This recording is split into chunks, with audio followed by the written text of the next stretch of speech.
మంచు ఫ్యామిలీ నుంచి మొట్టమొదటిసారిగా భారీ బడ్జెట్తో ప్రేక్షకుల ముందుకు వచ్చిన చిత్రం కన్నప్ప. ఈ మూవీ జూన్ 27వ తేదీన ప్రపంచవ్యాప్తంగా గ్రాండ్గా రిలీజ్ అయింది. ఈ సినిమాలో భారీ తారాగణం నటించడంతో ఈ సినిమాపై భారీ అంచనాలనేవి ఏర్పడ్డాయి. మొదటి వారంలో పర్వాలేదని పెంచుకున్న రెండో వారంలో మటుకి బాక్సాఫీస్ దగ్గర ఆశించిన స్థాయిలో వసూలను రాబట్టలేకపోయింది.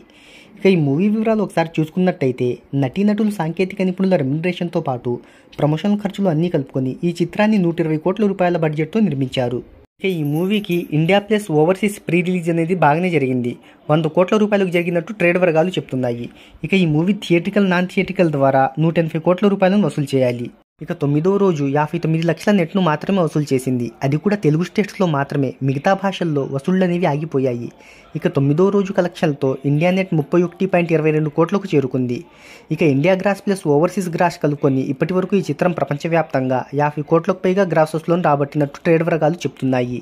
ప్రజెంట్ ఈ మూవీకి థియేటర్ ఆక్యుపెన్సీ అనేది భారీగా తగ్గిపోయింది. 9వ రోజు కేవలం 24.19% మాత్రమే నమోదైంది. అది కూడా తెలుగులోనే. రెండో వారంలోకి ఎంట్రీ ఇచ్చిన తర్వాత ఈ వసూళ్లు మరీ దారుణంగా పడిపోయాయి. ప్రస్తుతం ఈ చిత్రం లక్షల్లో మాత్రమే వసూలు చేస్తుంది. అయితే ఇప్పటి వరకు 25 నుంచి 30% మాత్రమే రికవరీని సాధించింది. మరి ఈ కలెక్షన్లతో ఈ మూవీ అనేది ముందుకెళ్తే భారీగా నష్టాలను చూసే అవకాశం అయితే ఉంది. మరి చూద్దాం లాంగ్ రన్లో ఎంతవరకు వసూలను రాబడుతుందో.